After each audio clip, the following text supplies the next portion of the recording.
Tu veux raconter une histoire, maman, s'il te plaît? Oui, une histoire. Oui, d'accord les enfants. Vous avez été sages? Vous êtes bien assis? Allez me chercher une histoire. Aujourd'hui, je vais vous lire le dîner de Crocro. Crocro a faim, alors il va se cacher dans l'eau, sous un épais tapis de nénuphars. Quand un animal approchera, crac, je l'attraperai, se dit Crocro. Soudain, Crocro entend un bruit. À travers les nénuphars, il aperçoit des moustaches et un tube de dentifrice. Oh, moustache plus dentifrice, c'est Souris qui vient se brosser les dents, se dit Crocro. Hé, c'est petit, mais exquis la souris. J'en ferai un sandwich. Au bord de l'eau, Souris se brosse consciencieusement les dents. De haut en bas, de bas en haut, derrière, devant. Crocro se tient prêt à bondir pour la capturer. Mais à ce moment précis, par-dessous les nénuphars, le crocodile aperçoit une longue queue et un peignoir. Longue queue plus peignoir, c'est Singe qui vient prendre son bain, se dit Croco. Eh, c'est fameux le singe est plus copieux que la souris. J'en ferai un rôti.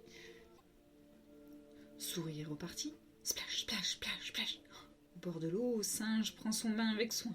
Il se lave les pieds, les oreilles, le popotin et enfin les mains. Crocro se tient prêt à bondir pour le capturer. Mais à ce moment précis, à travers les nénuphars, le crocodile aperçoit un gros museau et une pile d'assiettes. Gros museau plus assiette, c'est Phacochère qui vient faire sa vaisselle, se dit Croco. Eh, c'est très bon le Phacochère, et plus tendre que le singe. J'en ferai un jambon. Singe est reparti. Frotte, frotte, frotte, frotte, frotte. Au bord de l'eau, Phacochère, muni d'un torchon, essuie sa vaisselle avec application. Croco se tient prêt à bondir pour le capturer. Mais voilà qu'à travers les nénuphars, le crocodile aperçoit des rayures blanches, des rayures noires et le tuyau d'un arrosoir. Rayures plus arrosoir, c'est Zèbre qui vient chercher de l'eau pour son jardin, se dit Croco. C'est excellent. Le zèbre est plus délicat que le Phacochère. J'en ferai des brochettes. Phacochère est reparti. Au bord de l'eau, on n'entend plus que des ploufs et des plafs.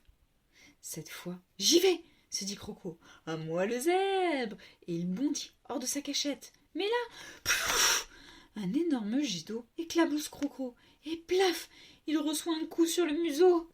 Oh rage, oh désespoir, ce n'est pas Zèbre et son arrosoir, c'est Éléphant qui nettoie ses draps blancs et noirs.